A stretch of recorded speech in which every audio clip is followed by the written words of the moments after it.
ईशमीशाम निर्वाणरूपं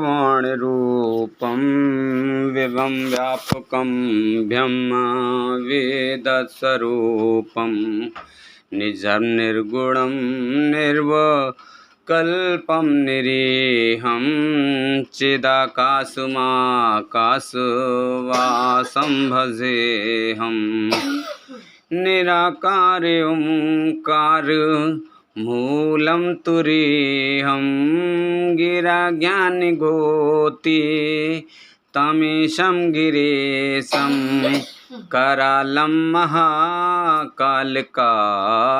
कृपालं गुणागार संसार पारं नतोऽहं तुषारादशंकासे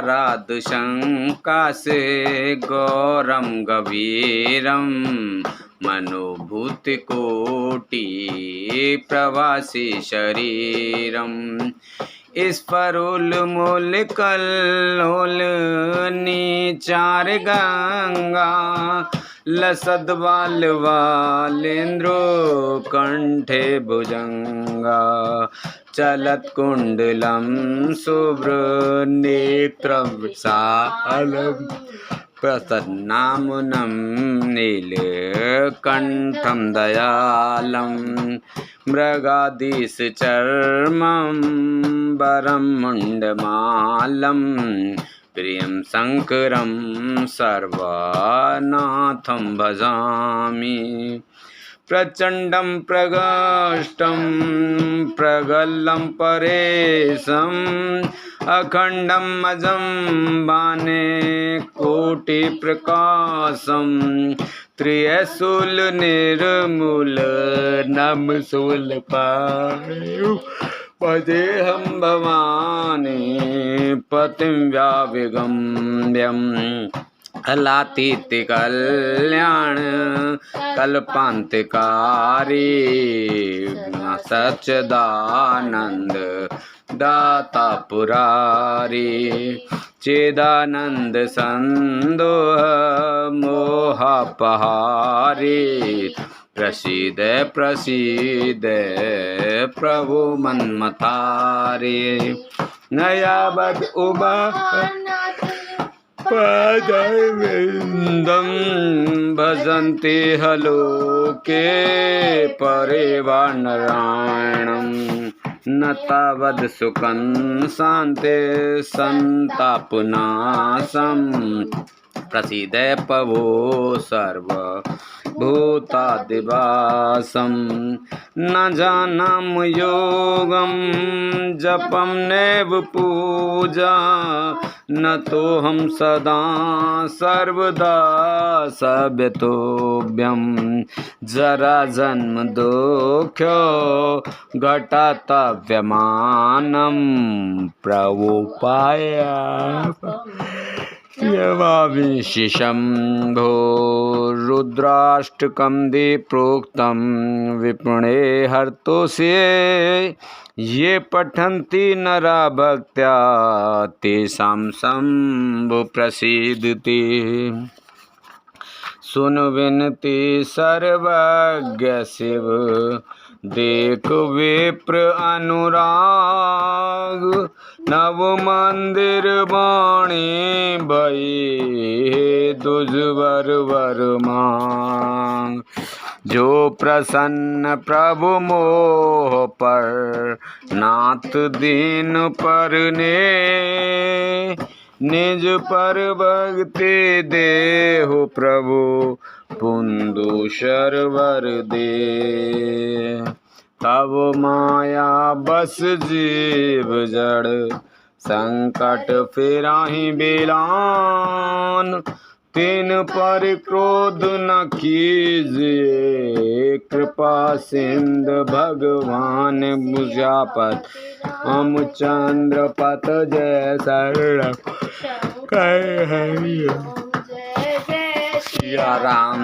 जय जय हनुमान हरि की जय अले भवानी अमंगल हारी रोष दशरथ अगर बिहारी विशाल बिरद संभारे, हरौ नाथ मम संकट भारे। सो कृपा करौ एहि भांति, सब तज भजन करें दिन राति। बोल शंकर भगवान की जय, बोल पार्वती माता की जय, बोल गणेश भगवान की जय, बोल कार्तिक जी की जय, बोल हनुमान बाबा की जय, बोल सभी देवी देवतन की जय।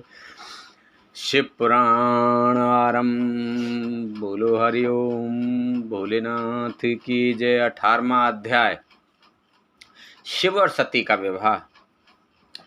ब्रह्मा जी बोले, नारद, जब मैं कैलाश पर्वत पर भगवान शिव को प्रजापति दक्ष की स्वीकृति की सूचना देने पहुंचा तो वे उत्सुकता पूर्वक मेरी ही प्रतीक्षा कर रहे थे। तब मैंने महादेव जी से कहा, हे भगवान, दक्ष ने कहा है कि वे अपनी पुत्री सती का विवाह भगवान शिव से करने को तैयार है, क्योंकि सती का जन्म महादेव जी के लिए ही हुआ है। यह विवाह होने पर उन्हें सबसे अधिक प्रसन्नता होगी। उनकी पुत्री सती ने महादेव जी के पति रूप में प्राप्त करने हेतु ही उनकी घोर तपस्या की है। उन्हें इस बात की भी खुशी है कि मैं स्वयं आपकी आज्ञा से उनकी पुत्री के लिए आपका अर्थात भगवान शिव का विवाह प्रस्ताव लेकर वहां गया।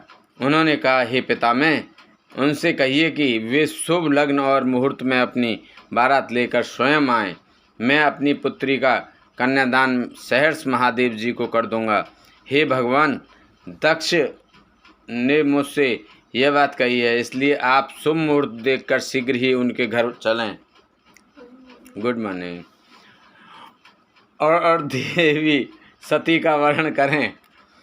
हे नारद, मेरे ऐसे वचन सुनकर शिवजी ने कहा, हे संसार की सृष्टि करने वाले ब्रह्मा जी, मैं तुम्हारे और नारद जी के साथ ही प्रजापति दक्ष के घर चलूँगा। इसलिए ब्रह्मा जी, आप नारद और अपने मानस पुत्रों का स्मरण कर उन्हें यहाँ बुला लें। साथ ही मेरे पार्षद भी दक्ष के घर चलेंगे। नारद, तब भगवान शिव की आज्ञा पाकर मैंने तुम्हारे और अपने अन्य मानस पुत्रों का स्मरण किया। उन तक मेरा संदेश पहुँचते ही वे तुरंत कैलाश पर्वत पर उपस्थित हो गए। उन्होंने हर्षित मन से महादेव जी को और मुझे प्रणाम किया। तत्पश्चात शिव जी ने भगवान श्री हरि विष्णु का स्मरण किया। भगवान विष्णु देवी लक्ष्मी के साथ अपने विमान गरुड़ पर बैठ वहां आ गए। चैत्र मास के शुक्ल पक्ष की त्रयोदशी तिथि में रविवार को पूर्वा फाल्गुनी नक्षत्र में त्रिलोकीनाथ भगवान शिव की बारात धूमधाम से कैलाश पर्वत से निकली। उनकी बारात में मैं, देवी सरस्वती, विष्णु जी, देवी लक्ष्मी, सभी देवी देवता, मुनि और शिवगण आनंद मग्न होकर चल रहे थे। रास्ते में खूब उत्सव हो रहा था। भगवान शिव की इच्छा से बैल, बाघ, सांप, जटा और चंद्रकला उनके आभूषण बन गए। भगवान स्वयं नंदी पर सवार होकर प्रजापति दक्ष के घर पहुँचे। द्वार पर भगवान शिव की बारात देखकर सभी हर्ष से फूले नहीं समा रहे थे। प्रजापति दक्ष ने विधि पूर्वक भगवान शिव की पूजा अर्चना की। उन्होंने सभी देवताओं का खूब आदर सत्कार किया तथा उन्हें घर के अंदर ले गए। दक्ष ने भगवान शिव को उत्तम आसन पर बैठाया और हम सभी देवताओं और ऋषि मुनियों को भी यथा योग्य स्थान दिया। सभी का भक्तिपूर्वक पूजन किया। तत्पश्चात दक्ष ने मुझसे प्रार्थना की कि मैं ही वैवाहिक कार्य को संपन्न कराऊं। मैंने दक्ष की प्रार्थना को स्वीकार किया और वैवाहिक कार्य कराने लगा। शुभ लग्न और शुभ मुहूर्त देखकर प्रजापति दक्ष ने अपनी पुत्री सती का हाथ भगवान शिव के हाथ में सौंप दिया और विधि विधान से पाणी ग्रहण संस्कार संपन्न कराया। उस समय वहाँ बहुत बड़ा उत्सव हुआ और नाच गाना भी हुआ। सभी आनंद मग्न थे। हम सभी देवी देवताओं ने भगवान शिव और देवी सती की बहुत स्तुति की और उन्हें भक्तिपूर्वक प्रणाम किया। भगवान शिव और सती का विवाह हो जाने पर उनके माता पिता बहुत प्रसन्न हुए और महादेव जी को अपनी कन्या का दान कर प्रजापति दक्ष कृतार्थ हो गए। महेश्वर का विवाह होने का पूरा संसार मंगल उत्सव मनाने लगा। 19वां अध्याय ब्रह्मा और विष्णु द्वारा शिव की स्तुति करना। ब्रह्मा जी कहते हैं, नारद, कन्यादान करके दक्ष ने भगवान शिव को अनेक उपहार प्रदान किए। उन्होंने सभी ब्राह्मणों को भी दान दक्षिणा दी। तत्पश्चात भगवान विष्णु अपनी पत्नी लक्ष्मी जी सहित भगवान शिव के समक्ष हाथ जोड़कर खड़े हो उनकी आराधना करने लगे। वे बोले, हे दया सागर महादेव जी, आप संपूर्ण जगत के पिता हैं और देवी सती सबकी माता हैं। भगवान, आप दोनों ही अपने भक्तों की रक्षा के लिए और दुष्टों का नाश करने के लिए अनेक अवतार धारण करते हैं। इस प्रकार उन्होंने शिव सती की बहुत स्तुति की।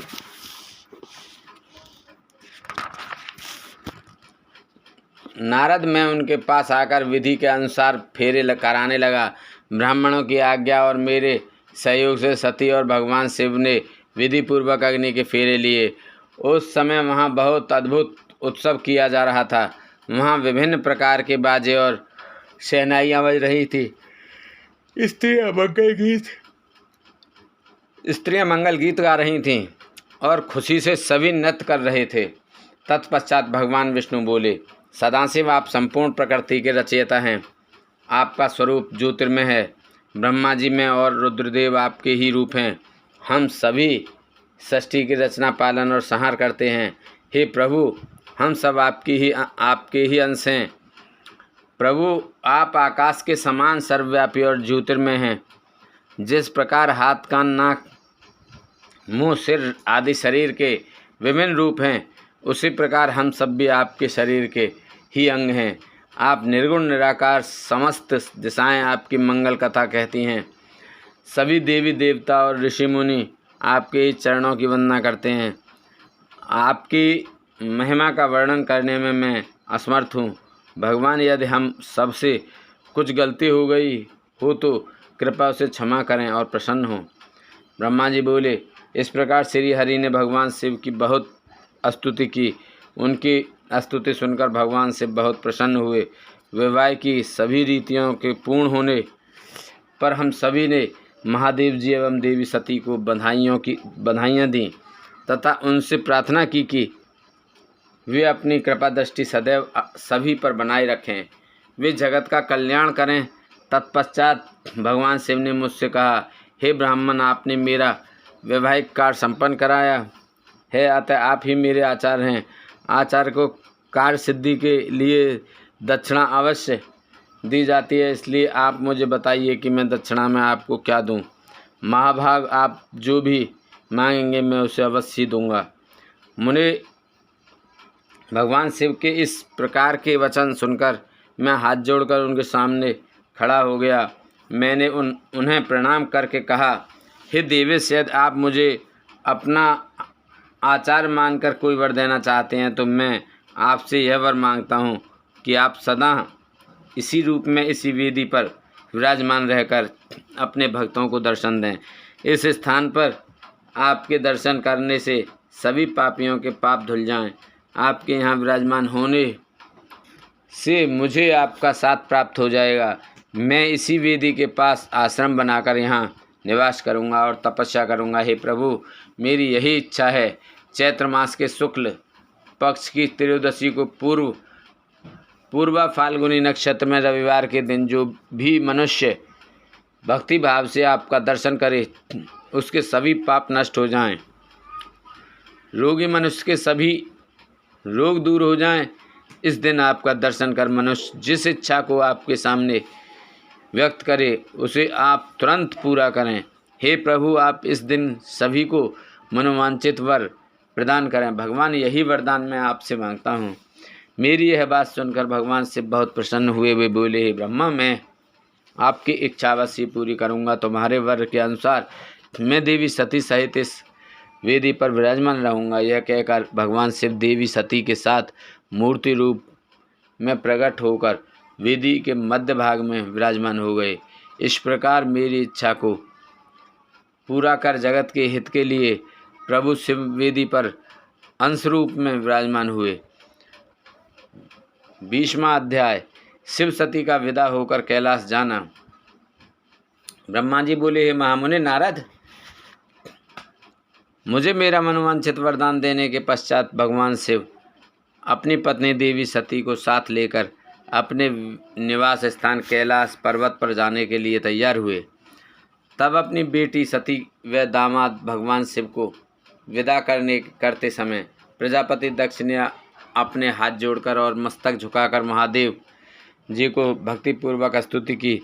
साथ ही श्री हरि सहित सभी को देवी देवताओं और ऋषि मुनियों ने हर्ष से शुभ प्रभु का जय जयकार किया। भगवान शिव ने अपने ससुर प्रजापति दक्ष से आज्ञा लेकर अपनी पत्नी को अपनी सवारी नंदी पर बैठाया और स्वयं भी उस पर बैठकर कैलाश पर्वत की ओर चले गए।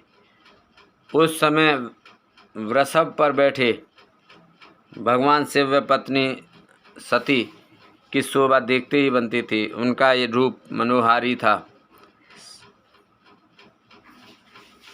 सब मंत्रमुग्ध होकर उन दोनों को जाते हुए देख रहे थे। प्रजापति दक्ष और उनकी पत्नी अपनी बेटी व दामाद के अनोखे रूप पर मोहित हो गए। उन्हें एकटक देख रहे थे।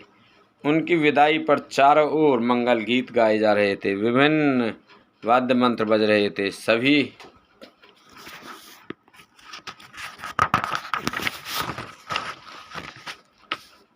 बाराती शिव के कल्याण में उज्ज्वल यश का गान करते हुए उनके पीछे पीछे चलने लगे। भगवान शिव देवी सती के साथ अपने निवास कैलाश पर पहुँचे। सभी देवता सहित मैं और विष्णु जी भी कैलाश पर पहुँचे। भगवान शिव ने उपस्थित सभी देवी देवताओं और ऋषि मुनियों का हृदय से धन्यवाद किया। भगवान शिव ने सभी को सम्मान पूर्वक विदा किया। तब सभी देवताओं ने उनकी स्तुति की और प्रसन्नता पूर्वक अपने अपने धाम को चले गए।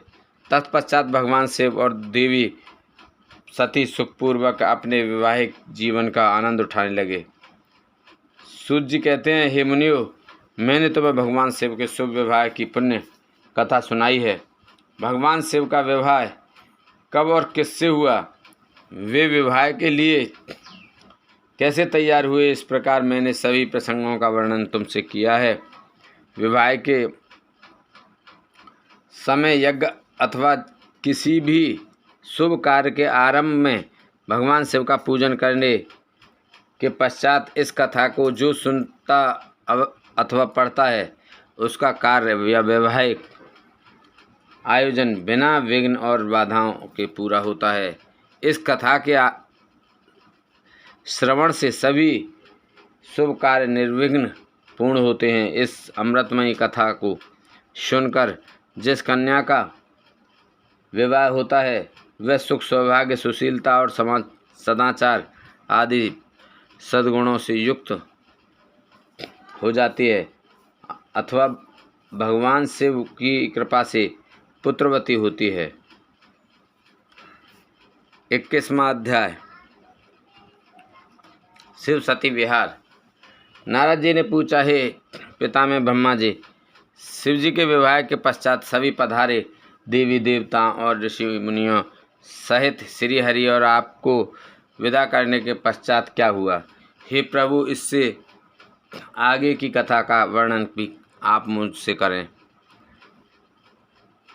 यह सुनकर ब्रह्मा जी ने मुस्कुराते हुए कहा, हे महर्षि नारद, सभी उपस्थिति देवताओं को विवाह उपरांत भगवान शिव और देवी सती के प्रसन्नतापूर्वक विदा कर दिया। तत्पश्चात देवी सती ने सभी शिवगणों को भी कुछ समय के लिए कैलाश पर्वत से जाने की आज्ञा प्रदान की। सभी शिवगणों ने महादेव जी को प्रणाम कर उनकी स्तुति की। तत्पश्चात उन्होंने भगवान शंकर से वहां से जाने की आज्ञा मांगी। आज्ञा देते हुए महादेव जी ने कहा, जाए, लेकिन मेरे स्मरण करने पर आप सभी तुरंत मेरे समक्ष उपस्थित हो जाएं। तब नंदी समेत सभी गण वहाँ भगवान शिव और देवी सती को अकेला छोड़कर कुछ समय के लिए कैलाश पर्वत से चले गए। अब कैलाश पर्वत पर भगवान शिव सती के साथ अकेले थे। देवी सती भगवान शिव को पति रूप में प्राप्त कर बहुत खुश थीं। बहुत कठिन तप के उपरांत ही उन्हें भगवान शिव का सानिध्य मिल गया था। यह सोचकर वह बहुत रोमांचित थीं। उधर देवी सती के अनुपम सौंदर्य को देखकर शिवजी भी मोहित हो चुके थे। वे भी देवी सती का साथ पाकर अपने को धन्य समझ रहे थे। एकांत पाकर शिवजी अपनी पत्नी सती के साथ कैलाश पर्वत के शिखर पर रमण करने लगे। 22वां अध्याय। शिव सती का हिमालय गमन। कैलाश पर्वत पर श्री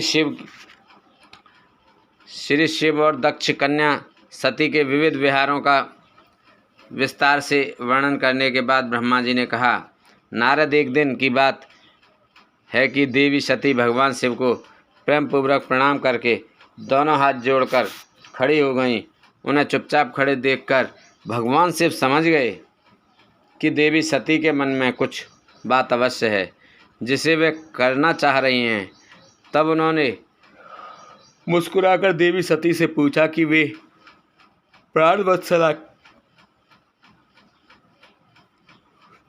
कहिए आप क्या कहना चाहती हैं। यह सुनकर देवी सती बोली, हे भगवान, वर्षा ऋतु आ गई है। चारों ओर का वातावरण सुंदर व मनोहारी हो गया है। हे देवादिदेव, मैं चाहती हूँ कि कुछ समय हम कैलाश पर्वत से दूर पृथ्वी पर या हिमालय पर्वत पर जाकर रहें। वर्षा काल के लिए हम किसी योग्य स्थान पर चले जाएं और कुछ समय वहीं निवास करें। देवी सती की यह प्रार्थना सुनकर भगवान शिव हंसने लगे। हंसते हुए ही उन्होंने अपनी पत्नी सती से कहा कि प्रिय, जहाँ पर मैं निवास करता हूँ वहाँ पर मेरी इच्छा के विरुद्ध कोई भी आ जा नहीं सकता। मेघ भी मेरी आज्ञा के बिना कैलाश पर्वत की ओर कभी नहीं आएंगे। वर्षा काल में भी मेघ सिर्फ नीचे की ओर ही घूमकर चले जाएंगे।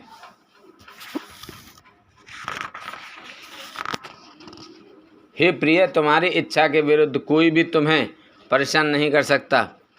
फिर भी यदि आप चाहते हैं तो हम हिमालय पर्वत पर चलते हैं। तत्पश्चात भगवान शिव अपनी पत्नी सती के साथ हिमालय पर चले गए।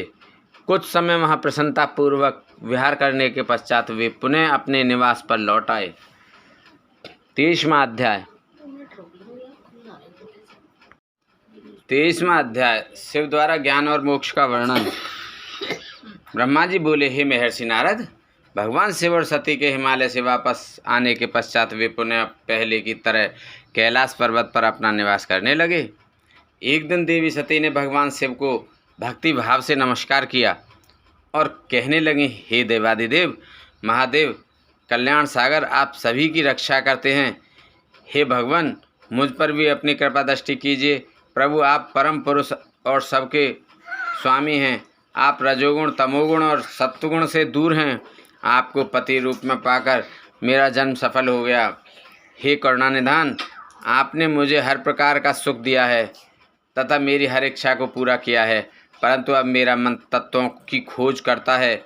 मैं उस परम तत्व का ज्ञान प्राप्त करना चाहती हूँ जो सभी को सुख प्रदान करने वाला है, जिसे पाकर जीव संसार के दुखों और मोह माया से मुक्त हो जाता है और उसका उद्धार हो जाता है।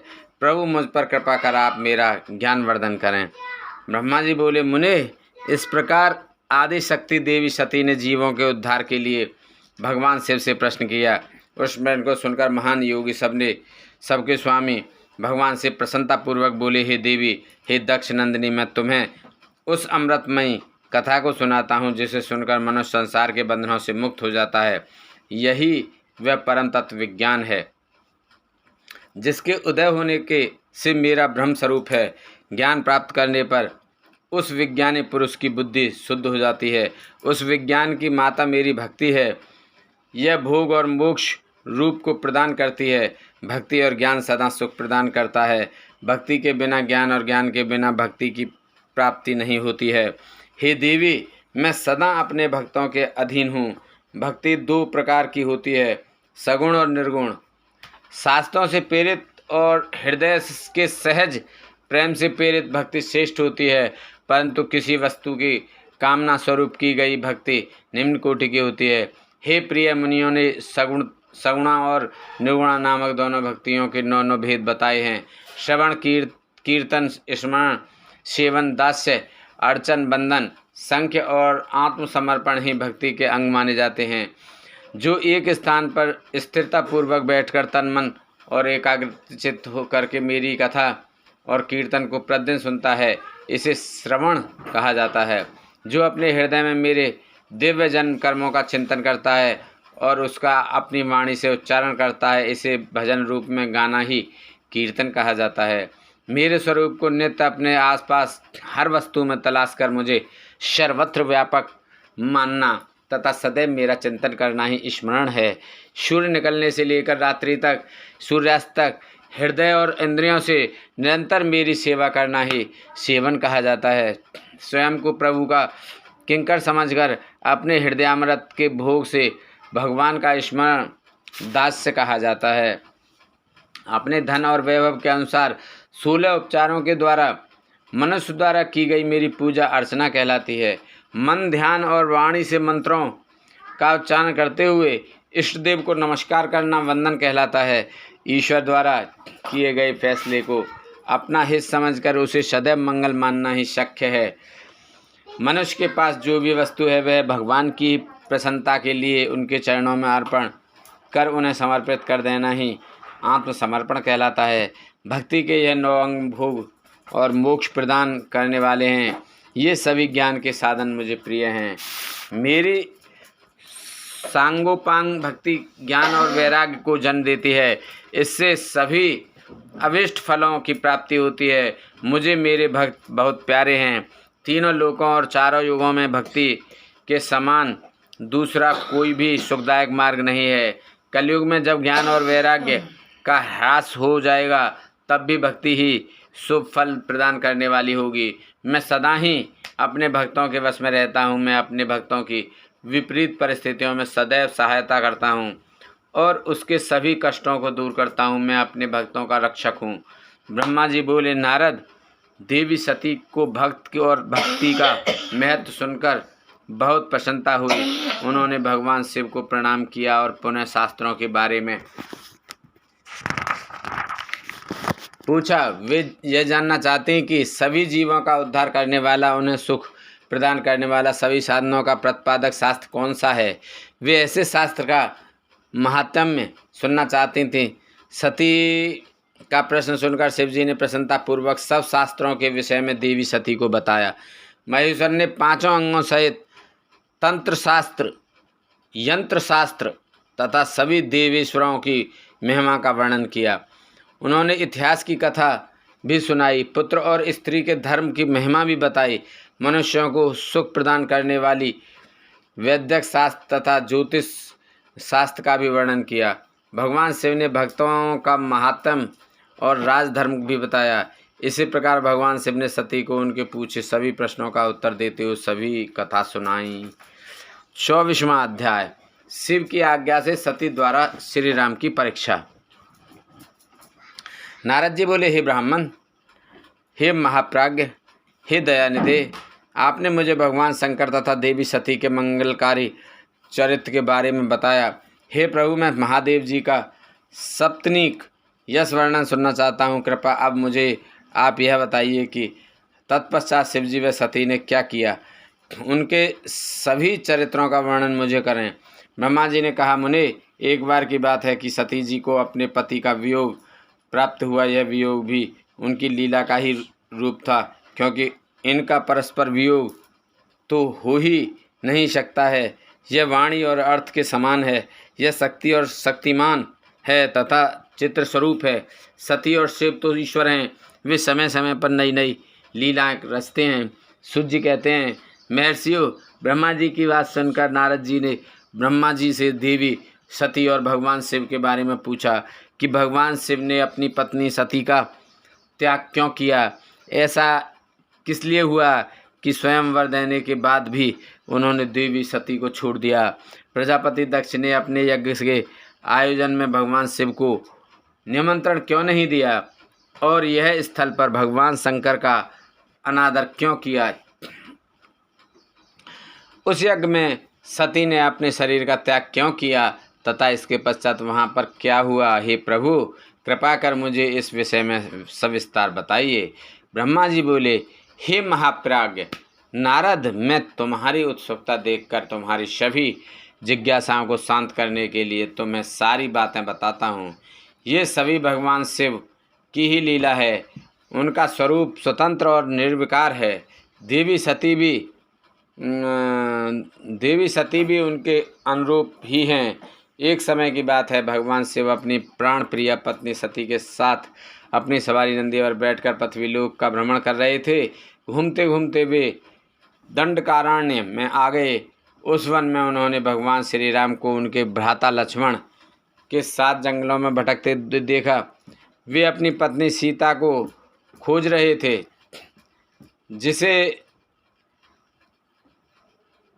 जिसे लंका का राजा रावण उठाकर ले गया था। वे जगह जगह भटकते हुए उनका नाम पुकार कर उन्हें ढूंढ रहे थे। पत्नी के पिछुड़ जाने के कारण श्री राम अत्यंत दुखी दिखाई दे रहे थे। उनकी कांति फीकी पड़ गई थी। भगवान शिव ने वन में राम जी को भटकते देखा, परंतु उनके सामने प्रकट नहीं हुए। देवी सती को यह देखकर बड़ा आश्चर्य हुआ। वे शिव जी से बोले, हे सर्वेश, हे करुणानिधान सदाशिव, हे परमेश्वर, ब्रह्मा विष्णु सहित सभी देवता आपकी ही सेवा करते हैं। आप सबके द्वारा पूजित हैं। वेदांत और शास्त्रों के द्वारा आप ही निर्विकार प्रभु हैं। हे नाथ, ये दोनों पुरुष कौन हैं? ये दोनों विरह व्यथा से व्याकुल रहते हैं। ये दोनों धनुर्धर वीर जंगलों में क्या भटक रहे हैं? भगवान, इनमें श्रेष्ठ पुरुष की अंग कांति नीलकमल के समान श्याम है। आप उसे देखकर इतना आनंद विभोर क्यों हो रहे हैं? आपने प्रसन्नतापूर्वक उन्हें प्रणाम क्यों किया? स्वामी कभी भवन को प्रणाम नहीं करता। हे कल्याणकारी शिव, आप मेरे संशय को दूर कीजिए और मुझे इस विषय में बताइए। ब्रह्मा जी बोले, नारद, कल्याणमयी आदि शक्ति देवी सती ने जब भगवान शिव से इस प्रकार प्रश्न पूछे आरंभ किए तो देवों के देव महादेव भगवान हंसकर बोले, देवी, यह सभी तो पूर्व निर्धारित है। मैंने उन्हें दिए गए वरदान स्वरूप ही उन्हें नमस्कार किया था। ये दोनों भाई सभी वीरों द्वारा सम्मानित हैं। इनके शुभ नाम श्री राम और लक्ष्मण हैं। ये सूर्यवंशी राजा दशरथ के पुत्र हैं। इनमें गोरे रंग के छोटे भाई साक्षात शेष के अंश हैं तथा उनका नाम लक्ष्मण है। बड़े भाई श्री राम भगवान विष्णु का अवतार हैं। धरती पर इनका जन्म साधुओं की रक्षा और पृथ्वीवासियों के कल्याण के लिए हुआ है। भगवान शिव की ये बातें सुनकर देवी सती को विश्वास नहीं हुआ। ऐसा विभ्रम भगवान शिव की माया के कारण ही हुआ था। जब भगवान शिव को यह ज्ञात हुआ कि देवी सती को उनकी बातों पर विश्वास नहीं हुआ है तो वे अपनी पत्नी दक्ष कन्या सती से बोले, देवी, यदि तुम्हें मेरी बातों पर विश्वास नहीं है तो तुम स्वयं श्री राम की परीक्षा ले लो। जब तक तुम इस बात से आश्वस्त ना हो जाओ कि वे दोनों पुरुष श्री राम और लक्ष्मण हैं और तुम्हारा मोह ना नष्ट हो जाए, तब तक मैं यहीं बरगद के नीचे खड़ा हूँ। तुम जाकर श्री राम और लक्ष्मण की परीक्षा ले लो। ब्रह्मा जी बोले, हे महामुने नारद, अपने पति भगवान शिव के वचन सुनकर सती ने अपने पति का आदेश प्राप्त कर श्री राम लक्ष्मण की परीक्षा लेने की ठान ली। परंतु उनके मन में बार बार एक ही विचार उठ रहा था कि मैं कैसे उनकी परीक्षा लूं।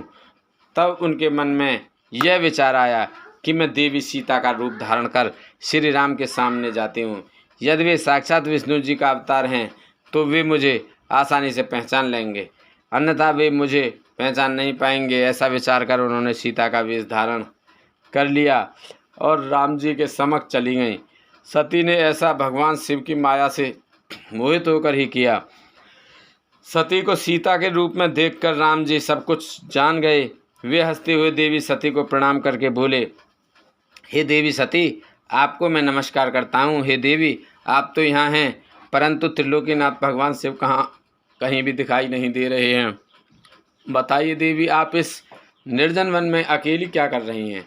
और आपने अपने परम सुंदर और कल्याणकारी रूप को त्याग कर यह नया रूप क्यों धारण किया है? श्री रामचंद्र जी की बातें सुनकर देवी सती आश्चर्यचकित हो गईं। तब वे शिव जी की बातों का स्मरण कर तथा सच्चाई को जानकर बहुत शर्मिंदा हुई और मन ही मन अरे यहाँ बैठे मन अपने पति भगवान शंकर के चरणों का स्मरण करती हुई बोली, हम अपने पति करुणा निधान भगवान शिव तथा अन्य पार्षदों के साथ पृथ्वी का भ्रमण करते हुए इस वन में आ गए थे। यहाँ आपको लक्ष्मण जी के साथ सीता की खोज में भटकते हुए देखकर भगवान शिव ने आपको प्रणाम किया और वहीं बरगद के पीछे खड़े हो गए। आपको वहाँ देख भगवान शिव आनंदित होकर आपकी महिमा का गान करने लगे। वे आपके दर्शनों से आनंद विभोर हो गए। मेरे द्वारा इस विषय में पूछने पर जब उन्होंने मुझे बताया कि आप श्री विष्णु का अवतार हैं तो मुझे इस पर विश्वास नहीं हुआ और मैं स्वयं आपकी परीक्षा लेने यहाँ आ गई। आपके द्वारा मुझे पहचान लेने से मेरा भ्रम दूर हो गया है। हे श्री हरि, अब मुझे आप यह बताइए कि आप भगवान शिव के भी वंदनीय कैसे हो गए? मेरे मन में यही एक संशय है। कृपया आप मुझे इस विषय में बताकर मेरे संशय को दूर कर मुझे शांति प्रदान करें। देवी सती के ऐसे वचन सुनकर श्री राम प्रसन्न होते हुए तथा अपने मन में शिवजी का स्मरण करते हुए प्रेम विभोर हो उठे। वे प्रभु शिव के चरणों का चिंतन करते हुए मन में उनकी महिमा का वर्णन करने लगे। 25वां अध्याय, श्री राम का सती के संदेह को दूर करना। श्री राम बोले, हे देवी सती, प्राचीन काल की बात है। एक बार भगवान शिव ने अपने लोक में विश्वकर्मा को बुलाकर उसमें एक मनोहर गौशाला बनवाई जो बहुत बड़ी थी। उसमें उन्होंने एक मनोहर विस्तृत भवन का भी निर्माण करवाया।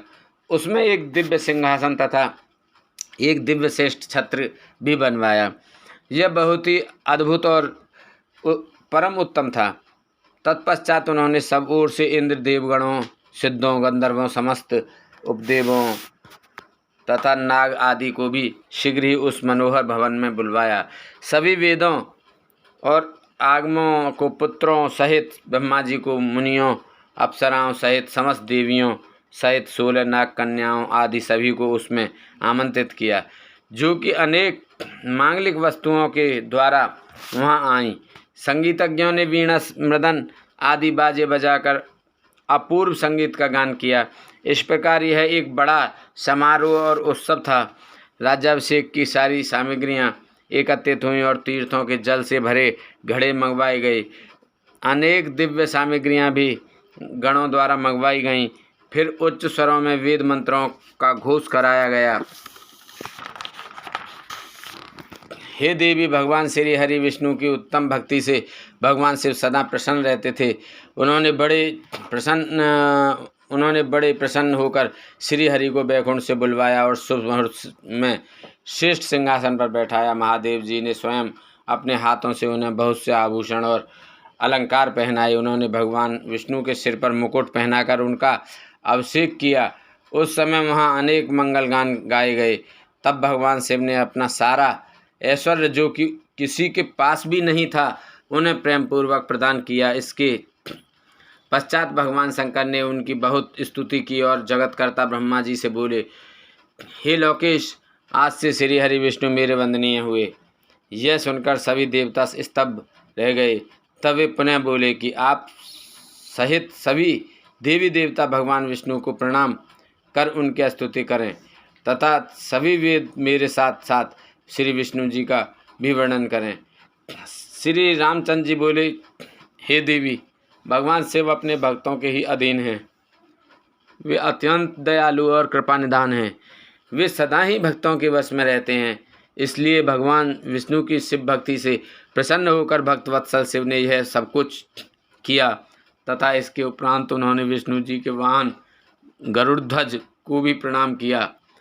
तत्पश्चात सभी देवी देवताओं और ऋषि मुनियों ने भी श्री हरि को की सच्चे मन से स्तुति की। तब भगवान शिव ने विष्णु जी को बहुत से वरदान दिए तथा कहा, श्री हरि, आप मेरी आज्ञा के अनुसार संपूर्ण लोकों के कर्ता, पालक और संहारक हो। धर्म, अर्थ और काम के दाता तथा बुरे अथवा अन्याय करने वाले दुष्टों को दंड तथा उनका नाश करने वाले हो। आप पूरे जगत में पूजित हो तथा सभी मनुष्य सदैव आपका पूजन करें। तुम कभी भी पराजित नहीं होगे। मैं तुम्हें इच्छा की सिद्धि, लीला करने की शक्ति और सदैव स्वतंत्रता का वरदान प्रदान करता हूँ। हे हरे, जो तुमसे वैर रखेंगे उनको अवश्य दंड मिलेगा। मैं तुम्हारे भक्तों को भी मोक्ष प्रदान करूँगा तथा उनके सभी कष्टों का भी निवारण करूँगा। तुम मेरी बाईं भुजा से और ब्रह्मा जी मेरी दाईं भुजा से प्रकट हुए हो। रुद्रदेव जो साक्षात मेरा ही रूप हैं, मेरे हृदय से प्रकट हुए हैं। हे विष्णु, आप सदा सबकी रक्षा करेंगे। मेरे धाम में तुम्हारा स्थान उज्ज्वल एवं वैभवशाली है। वह गोलोक नाम से जाना जाएगा।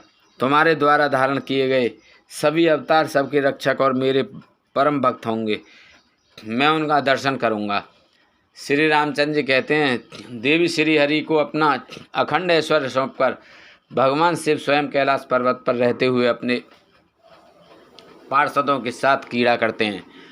तभी भगवान लक्ष्मीपति विष्णु गोप वेश धारण करके आए और गोप गोपी तथा गौओं के स्वामी बनकर प्रसन्नतापूर्वक विचरने लगे और जगत की रक्षा करने लगे।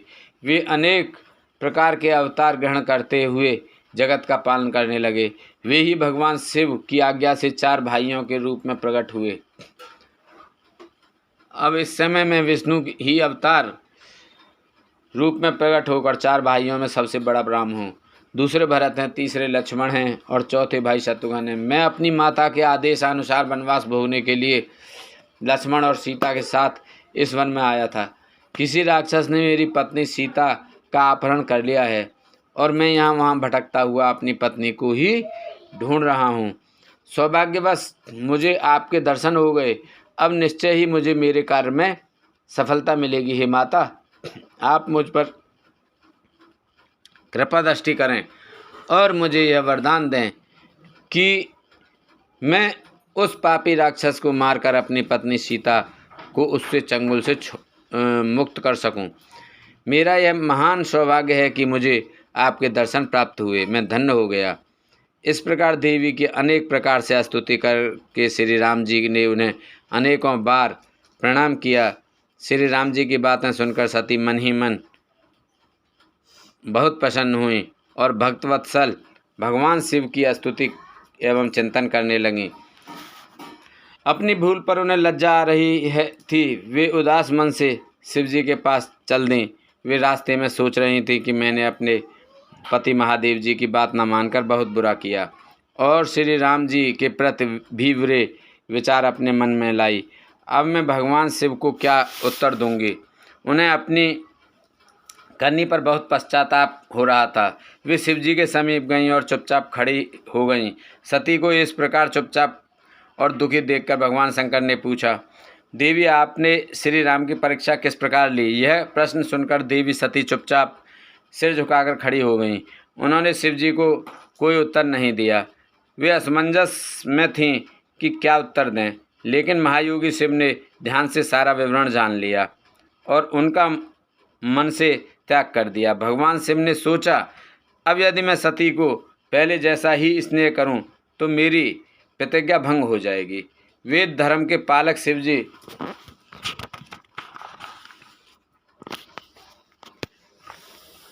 ने अपनी प्रतिज्ञा पूरी करते हुए सती का मन से त्याग कर दिया। फिर सती से कुछ ना कहकर वे कैलाश की ओर बढ़े। मार्ग में सबको, विशेषकर सती जी को सुनाने के लिए आकाशवाणी हुई कि महायोगी शिव, आप धन्य हैं। आपके समान तीनों लोक में कोई भी प्रतिज्ञा पालक नहीं है। इस आकाशवाणी को सुनते ही देवी सती शांत हो गईं। उनकी कांति फीकी पड़ गई। तब उन्होंने भगवान शिव से पूछा, हे प्राणनाथ, आपने कौन सी प्रतिज्ञा की है? कृपया आप मुझे बताइए। परंतु भगवान शिव ने विवाह के समय भगवान विष्णु के समक्ष जो प्रतिज्ञा की थी उसे सती को नहीं बताया। तब देवी सती ने भगवान शिव का ध्यान करके उन सभी कारणों को जान लिया जिसके कारण भगवान ने उनका त्याग कर दिया था। त्याग देने की बात जानकर देवी सती अत्यंत दुखी हो गईं। दुख बढ़ने के कारण उनकी आंखों से आंसू आ गए और वह सिसकने लगीं। उनके मनोभावों को समझकर और देवी सती की ऐसी हालत देखकर भगवान शिव ने अपनी प्रतिज्ञा की बात उनके सामने कही। तब सती का मन बहलाने के लिए शिवजी उन्हें अनेकानेक कथाएं सुनाते हुए कैलाश की ओर चल दिए। कैलाश पर पहुंचकर शिवजी अपने स्थान पर बैठकर समाधि लगाकर ध्यान करने लगे। सती ने दुखी मन से अपने धाम में रहना शुरू कर दिया। भगवान शिव को समाधि में बैठे बहुत समय बीत गया। तत्पश्चात शिवजी ने अपनी समाधि तोड़ी। जब देवी सती को पता चला तो वे तुरंत शिवजी के पास दौड़ी चली आईं। वहां आकर उन्होंने शिवजी की चरणों में प्रणाम किया। भगवान शिव ने उन्हें अपने सन्मुख आसन दिया और उन्हें प्रेम पूर्वक बहुत सी कथाएं सुनाईं। इससे देवी सती का शोक दूर हो गया, परंतु शिवजी ने अपनी प्रतिज्ञा नहीं तोड़ी। हे नारद, ऋषि मुनि आदि सभी शिव और सती की इन कथाओं को उनकी लीला का ही रूप मानते हैं, क्योंकि वे तो साक्षात परमेश्वर हैं, एक दूसरे के पूरक हैं। भला उनमें वियोग कैसे संभव हो सकता है? सती और शिव वाणी और अर्थ की भांति एक दूसरे से मिले हुए हैं। उनमें वियोग होना असंभव है। उनकी इच्छाओं और लीलाओं से ही उनमें वियोग हो सकता है। बोल शंकर भगवान की जय। ओम जय शिव ओंकारा, स्वामी भज शिव ओंकारा, ब्रह्मा विष्णु सदा शिव अर्धांगिनी धारा। ओम जय शिव ओंकारा, एकानन चतुरानन पंचानन राजय, स्वामी पंचानन राजय।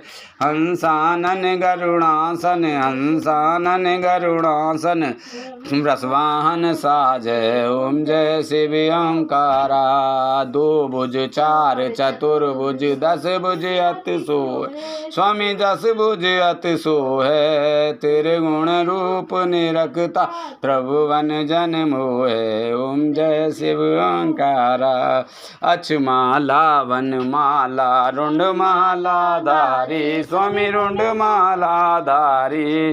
चंदन मृग मद सोहे, चंदन मृग मद सोहे, भाले ससिधारी। ओम जय शिव ओंकारा, ब्रह्मा विष्णु सदा शिव जानते अविवेका, स्वामी जानते अविवेका। प्रणमाक्षर में शोभित ये तीनों एका। ओम जय शिव ओंकारा। त्रिगुण स्वामी जी की आरती जो कोई नर गावे, कहते शिवानंद स्वामी मन वांछित फल पावे। ओम जय शिव ओंकारा, जय शिव ओंकारा, स्वामी भज शिव ओंकारा, ब्रह्मा विष्णु सदा शिव अर्धांगिनी धारा। ओम जय शिव ओंकारा। बोल शंकर भगवान की जय, बोल दुर्गे माँ की जय, बोल पार्वती माता की जय, बोल गणेश भगवान की जय, बोल तुलसा मैया, गंगे मैया, गैया मैया, संतोषी माता, प्रति माता, कालका मैया की जय।